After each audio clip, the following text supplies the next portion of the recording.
Matapos ang 105-1 na pagkatalo ng Lakers laban sa Milwaukee Bucks, naging sentro ng usapan ng mga pahayag ni na JJ Redick, Luka Doncic at LeBron James.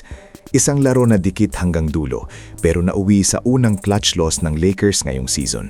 Sa video na ito, i-breakdown natin kung bakit inako ni JJ Redick ang pagkatalo, kung ano ang problema sa laro ni Luka ayon kay Robert Horry, at kung bakit espesyal pa rin para kay LeBron ang laban kontra Giannis.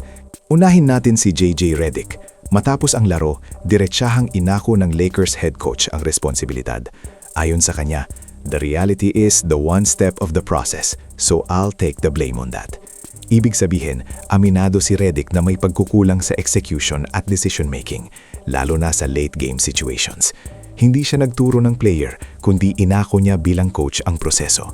Para sa isang first-year head coach, mahalaga ito dahil ipinapakita niyang handa siyang matuto at mag-adjust, lalo na sa close games laban sa elite teams tulad ng Bucks.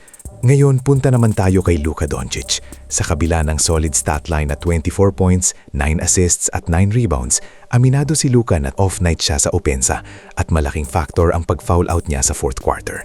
Ito rin ang unang clutch game na natalo ng Lakers ngayong season. Pero mas uminit ang usapan matapos banatan ni Robert Horry si Luka tungkol sa foul baiting. Ayon kay Horry, kapag hindi tinatawag ng refs ang fouls, mas lalo raw hinahabol ni Luka ang tawag imbes na maglaro ng natural.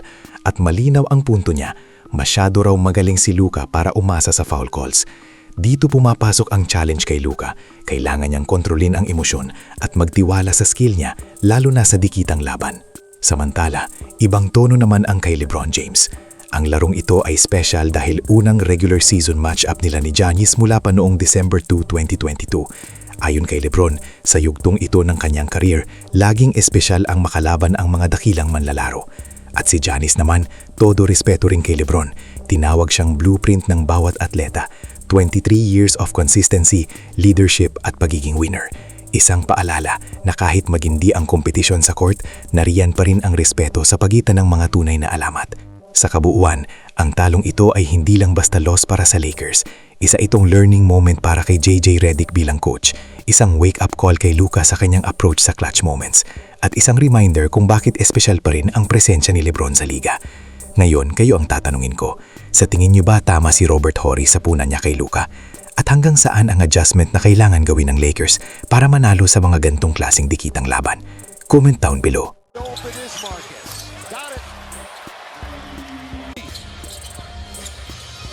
LeBron trying to get into it and does. String music from the out. Now LeBron, one-on-one with Porter Jr. He lets it fly by. Oh, but Porter Jr.